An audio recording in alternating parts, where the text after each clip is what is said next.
இது வரையிலுமே காலையில டீ வைக்கிறதுல இருந்து மதியானம் லஞ்ச் சாப்பிடுற வரையிலும் அதுக்கு உண்டான யூசேஜுக்கு உண்டான பொருள் எல்லாமே பார்த்தோம். அடுத்தது நைட்டு டின்னருக்கு என்ன பாத்திரம் யூஸ் பண்ணலாங்கிறத நம்ம பார்த்தலாம். மேக்ஸிமம் பாத்தீங்கன்னா எல்லாம் சப்பாத்தி அந்த மாதிரி எல்லாம் செய்வாங்க. சப்பாத்தி உருட்டுறதுக்கு பலகை தேவைப்படும். பலகைன்னு பாத்தீங்கன்னா பாருங்க நம்ம ஸ்டெயின்லெஸ் ஸ்டீல்லயே கொடுத்துருக்காங்க. ஸ்டெயின்லெஸ் ஸ்டீல்லயே அதுக்கு உண்டான தேய்க்கிற கட்டையோட சேர்த்தியே கொடுத்துருக்காங்க. நல்லா இருக்கு, பாக்க நல்லா ஸ்டூல் மாதிரியே இருக்குது. பாக்க ஸ்டூல் ஆட்டு தான் இருக்கும், ஆனா இது சப்பாத்தி தேய்க்கிறதுக்குங்க அழகா இருக்கும். எது பிஞ்சு போகாம நல்லா அழகா வருங்கன்னா அது தேய்க்கிறதுக்கும் பாருங்க ஸ்டெயின்லெஸ் ஸ்டீல்லயே வந்து நம்ம அந்த உருட்டுற கட்டையும் சேர்த்து கொடுக்குறாங்கண்ணா. அடுத்தது பாத்தீங்கன்னா இப்போ உட்டன்ல இது வந்து மரக்கட்டைங்கண்ணா. மரக்கட்டையிலேயே வந்து அதுக்கு உண்டானதை கொடுத்துருக்காங்கண்ணா. மரக்கட்டையிலே உருட்டுறது சப்பாத்தி தேய்க்கிறதுக்கு இதாங்கண்ணா.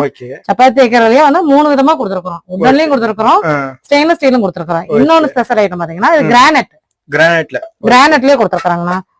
இது கிரானைட்ல